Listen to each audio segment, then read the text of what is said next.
Hello again and welcome to episode 19 of the PS Podcast, Australia's #1 PlayStation podcast, hosted by us. I'm one of your hosts, Cale Adam, and as ever I'm joined by the engineer, Hannibal Lecter, Govinda Whitehurst. I feel KFC'd. If you like what we do here, you can contact us on Twitter at @the_PS Podcast and suggest topics for the show. We also have a Facebook page where you can join our ever-growing community. We post episodes weekly and cover everything from Uncharted to PaRappa the Rappa. And now, on with the show. Govinda, you've been playing games this week. What? You've been playing games this week. I don't understand the question. Can you rephrase? It's a video game. It's like you put in, you connect a controller, you sit on the couch, sometimes with your friends, oftentimes, if you're me, on your own, and you'll sort of play.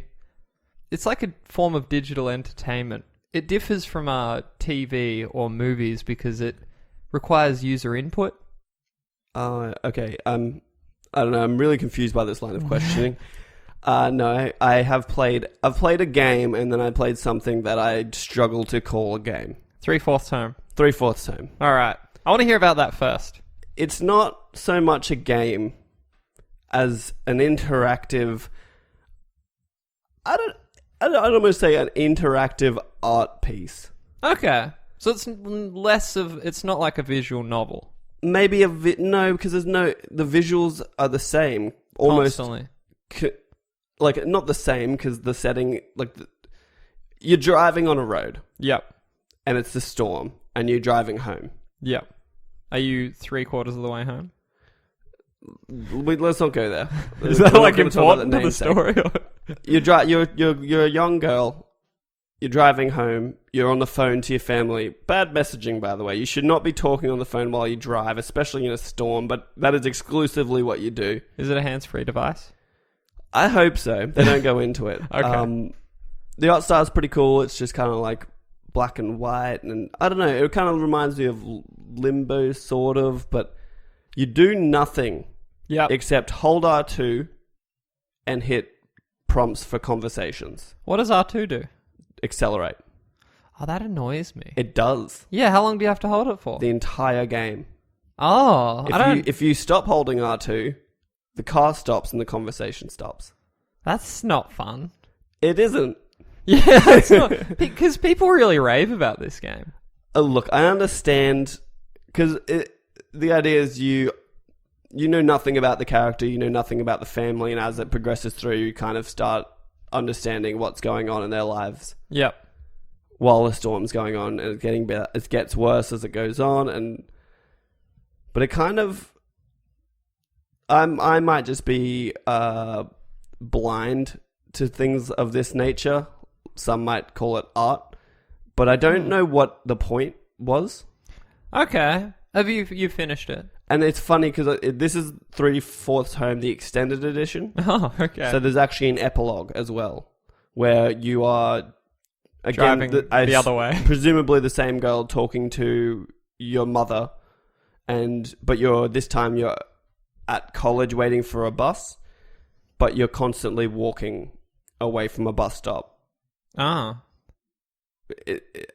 It's odd. And then there's these parenthetical lines of dialogue that you'll do, like a choice, you've always have choices as the girl you're playing as to what you say, but in the I'm going to say the main game, it would just be different dialogue choices, whereas in the epilogue you do the ones in like square brackets or whatever it is. Yeah, parentheses. Yeah. And it and then it goes into weird like what the subtext of it was, or what she really meant by it, and then you get these same sort of thing replies from your mum. Interesting. And it's very odd. I actually think the epilogue was more interesting to me because of that reason than the main game, because the main game you're just kind of talking to people. Straight up. I can't spoil too much. Yeah. Without doing it. I enjoyed it. Yeah. Like I played the entire game in one sitting. How long does it go for? I'm going to say the main part, maybe an hour. Interesting. And the epilogue is shorter. Yep. And and like I enjoyed it, but I also kind of felt rorted. Well, yeah, I didn't expect it. This is like me going to see Sweeney Todd for the first time. Oh, and you didn't know it was in theaters, and I just saw Johnny Depp, and it looked dark and fun, and I was like, oh, cool, I'll go see this slasher movie with a barber, and I didn't realize it was a well-known musical, a full-blown musical. So when I sat down to Sweeney Todd, and it was, I'm going to say 90% song. I've never seen it. I'm going to say 90% song. I'm going to say there's no more than, if you look at the script, no more than like 2 pages of dialogue. Wow. In the entire script. The rest of it is song numbers. That's really interesting. So but not what we're here to talk about today. No, but it's relevant because it ruined that movie for me, because I'm sure the musical itself was really good, but because I went into it with the expectation of a movie. Yes.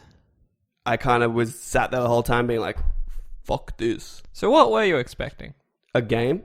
Alright, something like some interaction. Like, I don't know, for some reason I was expecting Limbo. Just by the art style I was seeing. Like, just a little platformer sort of thing where I actually did something.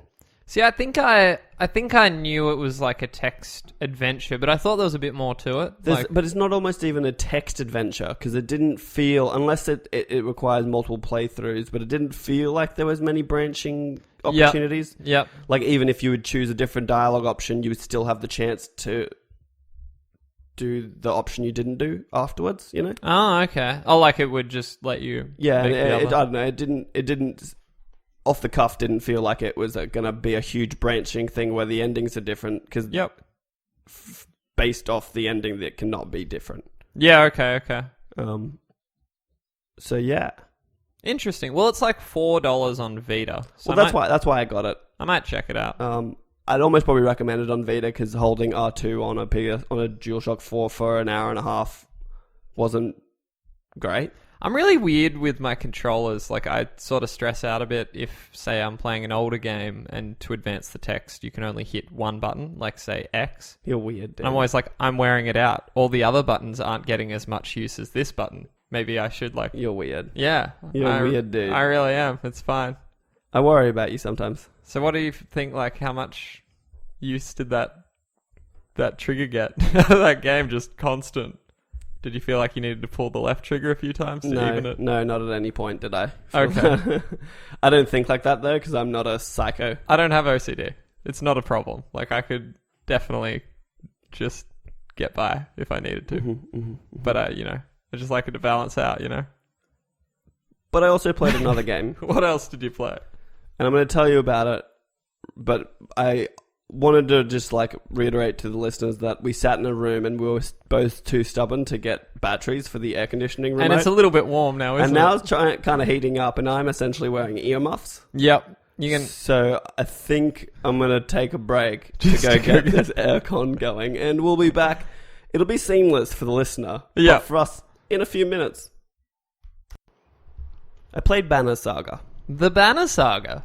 The Banner Saga. Can you believe it's been 2 whole days? I mean, we couldn't find the batteries and we had to make our own, actually. It's actually a really easy process to make batteries, and we'll go through it in a little bit with you. I played Banner Saga, or the Banner Saga. I don't know. I just call it Banner Saga. I believe it is a saga, so I assume it'd be the Banner Saga. I'm with you on that, but for the sake of brevity, Banner Saga. Yep. I like it. I don't love it. See, I played it years ago on Steam, and I don't think I liked the parts that weren't the strategy RPG gameplay. I don't think I had as many problems with that as you. Yep. It's so simple. It's more simple than I expected. Yep. Everyone's only got one ability. Yep. You can't... I haven't gone too far into it, but as far as I can tell, that's the ability they have, and you can only upgrade it. Yep. There's no changing of their abilities. Yep. So you just have that one ability from the get-go, and there's 3 levels of it. To be honest, I didn't get too far. You get Renown, as I guess it's kind of like Bloodborne in the fact that it's your currency and leveling. Oh, okay, currency. Okay. So you pay for supplies in Renown. Yep. I should probably explain it. it's kind of like, what's it kind of like? It's sort of like, I don't know. You have a you're basically looking at a beautiful piece of art of a landscape, and like you've a got platform, like 2D side scroller. Yeah, and you've got a caravan, and your characters are traveling through a landscape, and Yep. things happen. Like You'll just stop halfway to your destination, and it's all text. it's like an old school like text adventure RPG almost. Yeah, so your text will pop up, and it'll say This happened. one of your men has gotten drunk and knocked over a table and set a tent on fire. Yep. How do you punish him? Yeah, or And- like someone's fallen asleep at their post or Yeah, something. so based on like how you punish them, the morale will go down or up, or you'll get renown, or Yep. But other things. You they're- can possibly lose. Like people can die in these Yeah, they're situations. actually a lot more interesting and engaging than we're making them sound. Yeah, no, this is the best part of the game. Yep. Though as far as I can tell from what I've heard and seen, you'll get the same things in every playthrough. Maybe they're a bit randomized, but yeah, I could imagine. Yeah, from what I'm not sure exactly. This is not verified. Yep. But the combat's a little meh. Yeah, I'll give you that. I was saying I didn't like the armor health attacking system. You can decide to attack either. Yeah, and I was saying that I'd like it because as far as I can tell, it's the most strategic part of combat. Yeah. So the way I do it is I have my archers sitting back as you do, but I'll also make sure that their armor break is as high as it can be. Yep. Yeah. So I'll have them back popping armor shots while I have my big Varl. There's this race of giants. They're called Varl. like big Vikings. It's all Norse, Yeah, it is very sort Norse. I kind of forgot. Well, it's a saga, isn't it? Norse influenced. Yeah. So they've got Varl and these giant horned giants. They're pretty chill. Giants, redundant. And so they're tanks. They're good. And you play as two different caravans. I never got to the point where they meet, but I assume that's yeah. And and I was saying there's one where you play as I guess humans Yep. with one Varl in your caravan, and then there's one with all Varl. And I'm just was misunderstanding things, but I don't know what the Varl caravan was doing. Yeah. And Okay. I was getting very confused by just the names, and it was harder for me to associate a name with a thing. So they refer to someone, I'm like, who are you talking about? Yeah, Like, they're all very Norse. so I got names. really kind of confused in the story, and that maybe is just my cultural ignorance. But I was finding it difficult to follow. Whereas the other one with the humans and the one Val, I could actually follow what was going on and why they were doing what they were doing. But yeah, I was enjoying it. I got maybe 5 hours in. I don't know how long it goes for. I'll probably keep playing it for a little bit too. Yep, check it out. But yeah, I don't know. It would be. I was hoping the combat would be better, Yeah, that's fair. more strategic. It just seems. See, I was sort of impressed with it, but then I played it, like a few years ago, and I was like, all right. But even now, like, there's so many games that do. I mean, shit. Final Fantasy Tactics came out like 15 years ago, and Yeah, it's way better. In my head, I don't know why I didn't just go on my Vita and play Tactics, Final Fantasy Tactics: War of the Lions, which I have downloaded on my Vita. Or Tactics Ogre. I don't have Tactics Ogre. I should get it. Let Us Cling Together. Best name ever. But yeah, that's kind of all I played. I did play a little bit of This War of Mine on your PlayStation last Yeah, time. yep. That's pretty fun. Also, not fun in any way, though. It's very depressing. You know isn't what I it? mean? Like, It's the game kinda great, itself- though. Yeah, the game itself is fun, It's really well put together. but there was a point where I was like, I can't play this anymore because it's too depressing. Yeah, I've done 2 full playthroughs and I'm on a 3rd now. I think I'm getting close to the platinum. I only got to like day 12, I think, before I. Yep.